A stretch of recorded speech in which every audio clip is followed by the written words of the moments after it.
What's up, everybody? Welcome to Podcast Now. I'm Alex, and in this video, I want to talk about the Red Hood gameplay that we saw from IGN first. Now, it was very limited. I honestly thought it would be longer. It was, maybe 4 minutes long, maybe even less in terms of actual gameplay without Jeff Eleanor talking. It was maybe 3 or so minutes, so not the most in the world. I would put that in the negative category, but in terms of positives, I don't think it sold me almost at all of like having two of the same people fighting at the same time. Like, I've talked about that immersion breakingness and how cutscenes react and if villains are going to talk and how we've gone down that road and I'm sure we will in the future. It didn't really sell me on that, but what it did sell me on is Red Hood's gameplay. I think Red Hood, honestly, again, and this is all you really need, I think, for these characters, that was awesome. The gameplay, the actual, second-to-second combat of what Red Hood is doing when you're powerful down this specific brawler path. Now, they didn't really show too much of if you didn't want to go brawler,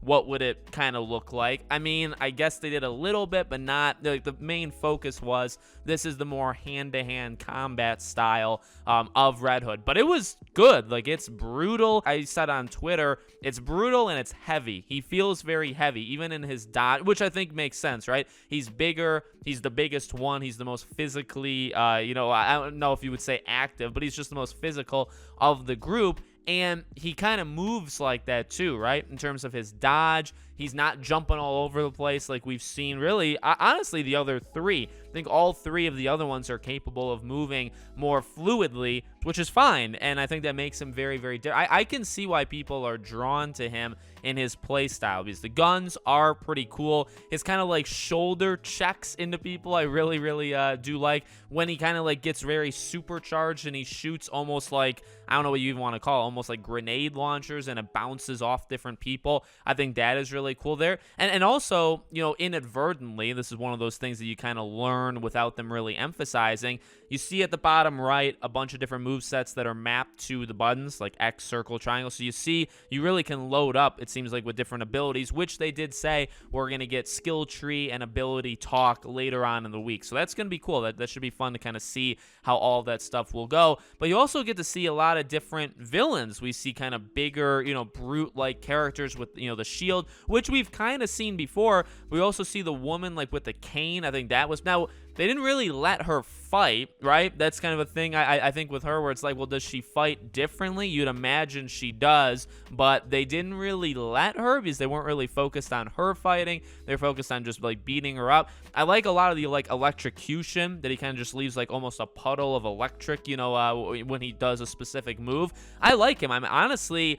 I don't know if I would change my ranking of them. I think I put Red Hood third in my ranking of the four of them. I think if we saw this amount of gameplay with Robin, we would get, I feel like Robin would continue to move up. Robin was my second Robin and Batgirl kind of volley for 1 and 2.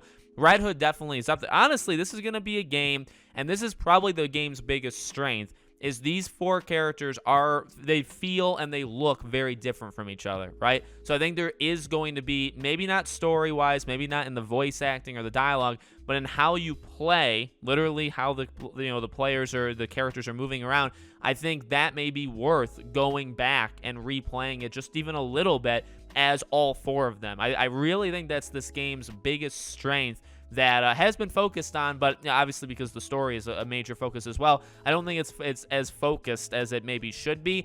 Again, though, a thing to stress, the two negatives, I said the first one in the beginning, this did not, in my opinion, and I'm sorry, I'm willing to call shots at this game when I want to. I'm not going to hide any criticisms I have on that. I'm here to be honest with you guys, not to lie to you. I've never been a fan of playing as the same character. I really think they should have locked that off. They do that for Suicide Squad, Kill the Justice League. You can't play as two Harley Quinns in that. It's locked to one of the four. So I don't know why this one is that. I don't think it's going to work, to be honest with you. Maybe the combination attacks will be cool to see a few times, but after that, that's kind of... And again, this gameplay did not sell me on that at all, that I want to play as Red Hood with another Red Hood. Again, you don't have to. It's your choice. I understand that, but I just think if the game is built around allowing that, I think that's going to hurt other elements, which, again, I'm not going to, hamper on too much. We've talked about a lot of those in past videos. And also the dialogue.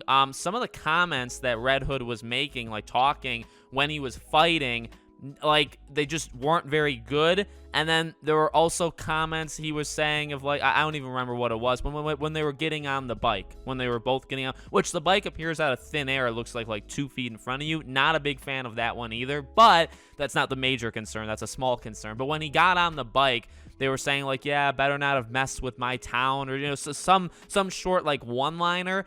And it's like, it just seemed kind of out of place because you left the area that the enemies were in. So there's a little bit of jankiness, I think, with the dialogue that I do think is fixable. Those are the small things I think you can kind of fix and make so that they don't happen in the game.